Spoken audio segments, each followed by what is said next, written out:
The first thing I typically do, obviously, is if I've never heard of the radiologist that has been listed by the the defendant, I'll do research. I'll get with people at my firm, outside of my firm.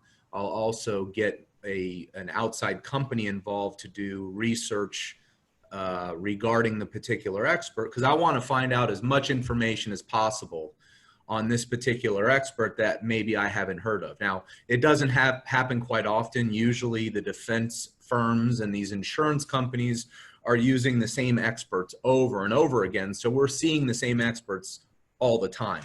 So rarely does that happen, but in terms of getting ready for an expert deposition, assuming I've never seen them before, that's typically what I'm going to do. I want to see prior deposition transcripts. I want to see prior trial transcripts. I want to see what their trial list looks like, their deposition looks like. I want to see kind of what insurance companies have paid them in the past and who's paid them in the past. And also I want to dig up as much dirt as possible on these potential experts that are being listed, specifically the radiologist.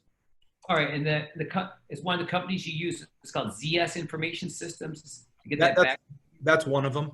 There's several around the country that you can use that do a good job at basically going into everything they can possibly find on the particular expert, all the way to malpractice claims, all kinds of stuff that they can find on these particular doctors.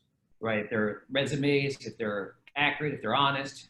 Correct. I mean, we've found where doctors have put they've been in certain societies or have been a part of certain boards that just wasn't true. And so that's valuable information to have, because if they're lying on their resume, what else are they lying about?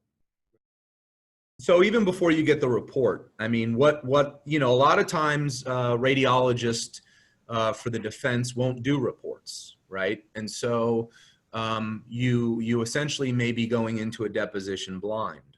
And so what I do, and this is going to kind of overlap with not just a radiologist, but it'll overlap with any defense expert that you're taking the deposition of, is I like to take the records custodian depo of the particular expert. So in the context of today, we're dealing with radiologists. What I'll do is I will set the records custodian depo of that particular radiologist or his company.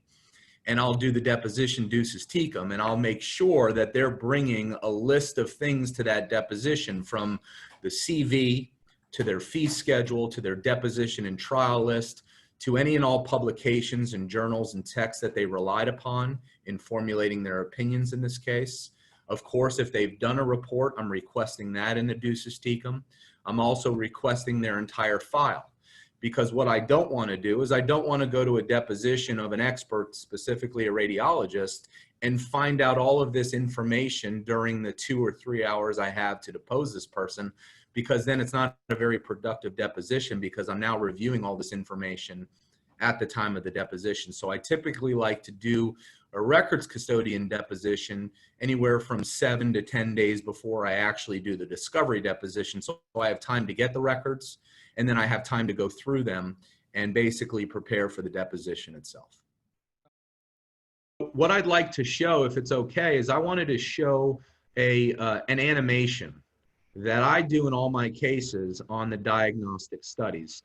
It helps the jury, and it also allows you to go through this anatomy with your radiologist, because your radiologist is obviously going to take the stand and testify before their radiologist. And so you want that jury to know everything they need to know about the anatomy, and you're going to want them to know everything about the issues going on in the case before their radiologist ever takes the stand.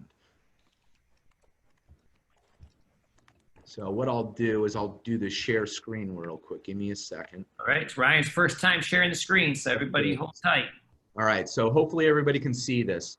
This is our client. This is the sagittal view. So this is looking directly straight on. We'll talk about axial and sagittal views later, but what I have our company do is I have them pull out 2 images, and these are the exact images of our client's cervical spine studies. They're not altered in any way. These are the actual images. This is what the radiologists or the doctors are looking at, but we as attorneys and jurors have no idea most of the time what in the world this stuff is. So what I do is I do coloring. I color in the vertebrae, which you see going on in the screen, but I leave the natural image right next to it so the jury can see. I'm not trying to trick them. Now we're coloring in the discs. I'm not trying to trick them. I'm not trying to play any games with them. I'm just trying to help them see what a radiologist sees because they do this stuff in their sleep. And now we're coloring in the spinal cord, all right? And you can see at that C5-6 level, there's an abnormality there that's clearly impinging upon that spinal cord, which is what's causing our clients pain going down her arm. And it's you can't refute that. Now, you can probably see it now on the other study next to it, but you may have not been able to see it until we started coloring stuff in. And then what I do is I pull out the colorization so the jury can see it goes right back to normal again. We're not trying to hide anything from them, but now they'll probably have a better understanding of the anatomy, and then they'll have a better understanding of kind of what's going on with the spine and what the issues are with the spine. My end game with not even just radiologists, but my end game with all experts is I believe strongly in doing your preparation long before trial. I believe strongly in making sure that the defense experts are as limited and as useless as possible when it comes time for trial. And how do you do that? You got to prepare early, and you got to limit them to what they're going to say and what they can say. So, doctor, in this case, you were asked to review diagnostic studies of this patient? True. Okay. And did you review any other medical records aside from the diagnostic studies? No. You didn't review any clinical correlation records? What do you mean by that? Did you review any medical records where there was clinical correlation done on this patient? You mean like a history and physical exam? Correct. No. Okay. So let's talk about the MRI. Can we agree that an MRI only shows the anatomy of somebody? It does show the anatomy of the area you're looking for. Correct. Right. So when you're looking at an MRI or an X-ray or a CT scan, in this case, you're not able to determine the person's range of motion, are you? Nope.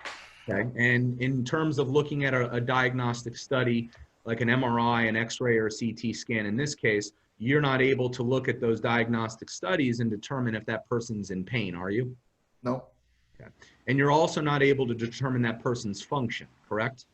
Correct. All right, so what we've just done here is we've just established that this doctor is not going to offer any opinions regarding our client's range of motion. They're not going to offer any opinions regarding whether or not our client has an issue with function. And they're not going to offer any opinions regarding whether or not our client's in pain, because all he's done is looked at diagnostic studies.